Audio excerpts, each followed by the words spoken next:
देखिए, आज की कक्षा में हम लोग बिहार के संदर्भ में कुछ सामान्य जानकारी लेने के लिए आए हुए हैं। तो आइए सबसे पहले देखते हैं आज की कक्षा में हम लोग क्या क्या पढ़ने वाले हैं। तो सबसे पहले हम लोग देखेंगे बिहार की भौगोलिक स्थिति क्या है, बिहार की प्रशासनिक श्रेणियाँ, उसके बाद बिहार की जलवायु कैसी है, बिहार की ऋतु के बारे में सीखेंगे, बिहार की कृषि कैसी है और यहाँ के वन्य प्राणी और जनसंख्या के बारे में सीखेंगे। तो इसको सीखने के पहले हम लोग क्या यहाँ देख रहे हैं कि बिहार जो है या बिहार राज्य जो है इसकी चौहदी के बारे में जानने का प्रयास कर रहे हैं। तो बिहार राज्य की जो चौहदी हम यहाँ पर लिख रहे हैं तो देखेंगे उत्तर में क्या है, नेपाल है। उत्तर में क्या है, बिहार के उत्तर में नेपाल है, दक्षिण में झारखंड है और उसके बाद आपको ये आपको पश्चिम है, पश्चिम में उत्तर प्रदेश है और पूरब में क्या है, पश्चिम बंगाल है। तो ये बिहार की चौहदी हो गया। उसके बाद हम लोग को यहाँ पर सीखना है, लिख भी दे रहे हैं, ठीक है ना। इसके चौहदी के बारे में हम लिख रहे हैं यहाँ पर, देखिए चौहदी, बिहार की चौहदी लिख रहे हैं। उत्तर में क्या है बताइए, उत्तर में नेपाल है, दक्षिण में झारखंड है, दक्षिण में झारखंड, उसके बाद पूरब में क्या है, पश्चिम बंगाल, पूरब में पश्चिम बंगाल, हाँ पूरब में पश्चिम बंगाल, पश्चिम बंगाल, उत्तर में पश्चिम में उत्तर प्रदेश।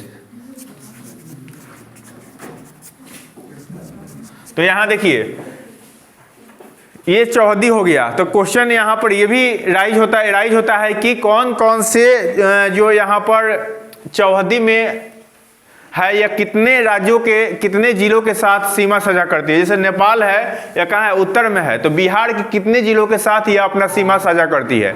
तो यह 8 जिलों के साथ, कितने जिलों के साथ करती है। देखिए सबसे पहले पश्चिमी चंपारण है, पूर्वी चंपारण है, उसके बाद क्या है, शिवहर है, सीतामढ़ी है, मधुबनी है, सुपौल है, अररिया है, किशनगंज है ना। कितने जिले हो गए, 8 जिलों के साथ साझा करती है, 8 नहीं 7 जिलों के साथ, ठीक है ना। और उत्तर प्रदेश जो है यह 8 जिलों के साथ करती है। देखिए यहाँ पर यह हो गया आपको 7 जिला हो गया।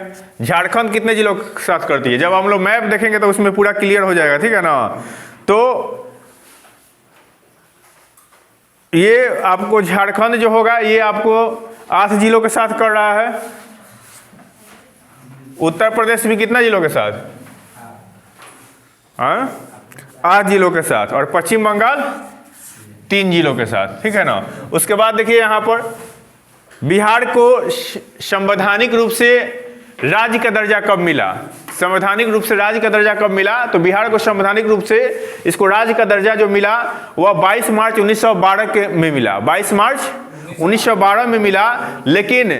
लेकिन बिहार जो है अपना जो कार्य आरंभ किया राज्य के रूप में वह किया कब, 1 अप्रैल 1912 में। यह दो डेट जो है इसको हमको याद रखना है कि जब क्वेश्चन यह होगा कि बिहार राज्य की स्थापना कब हुई थी या स्थापना किस वर्ष है, तो यहां पर हम लोग को याद रखना चाहिए 22 मार्च 1912। या स्थापना दिवस पूछेगा, बिहार राज्य की स्थापना दिवस कब मनाया जाता है, तो 22 मार्च, ये तो हम लोग जानते ही हैं।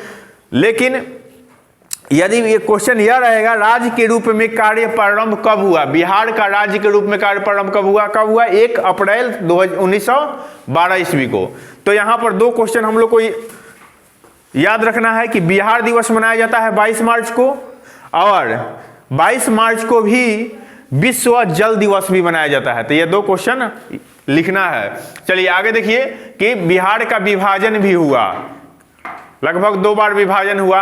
सबसे पहले तो पश्चिम बंगाल भी क्या हुआ, यहां से हुआ, लेकिन उसके बाद हुआ 1936 में उड़ीसा। 12 में ही क्या हो गया था, ये आपको 1912 में ही क्या हुआ, पश्चिम बंगाल अलग हुआ, तब बिहार राज्य बना। और बिहार राज्य में जब इसकी स्थापना हुई उसके बाद क्या हुआ, उड़ीसा का विभाजन हुआ 1936 में। उड़ीसा का विभाजन हुआ 1936 में।